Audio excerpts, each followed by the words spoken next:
എല്ലാവർക്കും നമസ്കാരം. Teach from ഹാർട്ടിൻ്റെ മറ്റൊരു വീഡിയോയിലേക്ക് സ്വാഗതം. എൻ്റെ പ്രിയപ്പെട്ട വിദ്യാർത്ഥികളെ, 2022 ഏപ്രിൽ 30-ന് NIOSൻ്റെ +2 എക്സാമുകളെല്ലാം അവസാനിച്ച് നിങ്ങൾ റിസൾട്ടിന് വേണ്ടി കാത്തിരിക്കുകയാണ്. ഞാനും കഴിഞ്ഞ ആഴ്ച ഒരു വീഡിയോ നിങ്ങൾക്കായിട്ട് ചെയ്തിരുന്നു, ഒരാഴ്ചയ്ക്കുള്ളിൽ നിങ്ങളുടെ റിസൾട്ട് എത്തുമെന്നല്ലേ. അപ്പോൾ സ്വാഭാവികമായും അതിനെക്കുറിച്ച് പറയുന്നതിന് വേണ്ടിയിട്ടാണ് ഇന്ന് ഞാനൊരു വീഡിയോ ചെയ്യാമെന്ന് വിചാരിച്ചത്.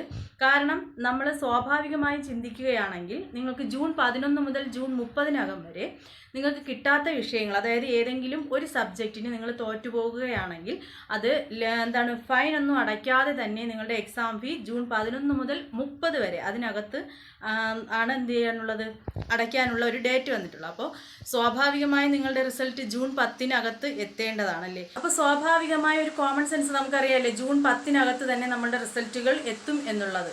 അങ്ങനെയാണ് ജൂൺ 10-നകത്ത് തന്നെ റിസൾട്ട് എത്തുമെന്നുള്ള പ്രതീക്ഷ നമുക്കുണ്ടായിരുന്നു.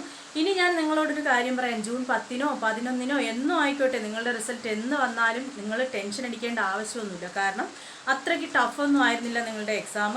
ഹിസ്റ്ററി എക്സാം മാത്രമായിരുന്നു നിങ്ങൾക്ക് അല്പം പ്രയാസം ഉണ്ടായിരുന്നത്. എന്തിന് ഇംഗ്ലീഷ് പോലും വളരെ നല്ല ഈസി ആയിരുന്നു, നല്ല എളുപ്പമുള്ള എക്സാം ആയിരുന്നു. അപ്പോൾ നിങ്ങൾ ടെൻഷൻ അടിക്കരുത്. അഥവാ നമുക്ക് ഏതെങ്കിലും ഒരു സബ്ജക്റ്റ്, 1-2 സബ്ജക്റ്റ് പോയാൽ തന്നെ നമുക്ക് എന്ത് ചെയ്യാം, അത് എഴുതിയെടുക്കാവുന്നുള്ളതേ ഉള്ളൂ. 30 വരെ നിങ്ങൾക്ക് ഫൈനൊന്നും ഇല്ലാതെ തന്നെ എക്സാം ഫീ അടച്ച് നിങ്ങൾക്ക് എഴുതാനുള്ള, ഒക്ടോബറിൽ എക്സാം എഴുതാനുള്ള അവസരവുമുണ്ട്. അപ്പം നിങ്ങൾ യാതൊരുവിധ ടെൻഷൻ്റെയും ആവശ്യമില്ല. അസൈൻമെൻറ്റും പ്രോജക്റ്റും അതാണല്ലോ നമുക്ക് ഏറ്റവും വലിയ പ്രയാസമുള്ള കാര്യം. അപ്പം നിങ്ങൾക്ക് അസൈൻമെൻറ്റ് അങ്ങനെ ഒന്നും എഴുതേണ്ടെന്ന് ആവശ്യമൊന്നുമില്ലല്ലോ. അപ്പോൾ ടെൻഷൻ അടിക്കേണ്ട. എഴുതിയ നിങ്ങൾക്ക് ഓരോരുത്തർക്കും അറിയാം നിങ്ങൾക്ക് എക്സാം എത്ര എളുപ്പമായിരുന്നു എന്നും എത്ര ശതമാനം മാർക്ക് കിട്ടുമെന്നും എല്ലാം നമുക്കൊരു കണക്കുകൂട്ടലുണ്ടാവുമല്ലോ. അപ്പോൾ ഒരു സബ്ജക്റ്റോ മറ്റോ പോയാൽ അതിന് വേണ്ടിയിട്ട് നിങ്ങൾ ഇത്രയും ടെൻഷൻ അടിക്കേണ്ട ആവശ്യമൊന്നുമില്ല.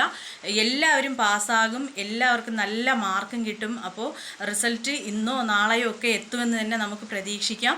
ഒരാഴ്ചയ്ക്കകം എത്തുമെന്ന് ഞാൻ അറിയിച്ചിരുന്നു. അപ്പോൾ അതിന് വേണ്ടിയിട്ട് എന്താണ് റിസൾട്ടിൻ്റെ ബാക്കി കാര്യങ്ങളെക്കുറിച്ചിട്ട് പറയാനാണ് ഞാൻ നിങ്ങളുടെ മുന്നിൽ എത്തിയത്. 11 മുതലാണ് നിങ്ങൾക്ക് 11 മുതൽ 30 വരെയാണ് എക്സാം ഫീ അടയ്ക്കാനുള്ള, അതായത് തോറ്റുപോയ വിഷയങ്ങൾക്ക് എക്സാം ഫീ അടയ്ക്കുന്നതിനും ഒക്ടോബറിൽ അത് എഴുതുന്നതിനുമുള്ള ചാൻസ്. അപ്പോൾ ഇന്നോ നാളെയോ ഒക്കെ നിങ്ങളുടെ എക്സാമിൻ്റെ റിസൾട്ട് എത്തും.